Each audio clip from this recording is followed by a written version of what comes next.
Gün batınca dağlara hüzün çökünce, lale sümbül boynunu eğip kurt kuzuya kem bakınca, köye döner nazo gelin, yavru ceylan gibi kaçar, seke seke çaydan geçer, nazo gelin ayağına takar hal hal.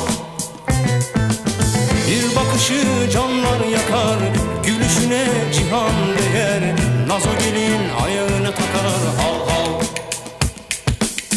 Ayağında gümüş hal hal, Ayağında gümüş hal hal, ince nakış gümüş hal hal, ince nakış gümüş hal hal. yavru ceylan gibi kaçar, seke seke çaydan geçer, nazo gelin ayağına takar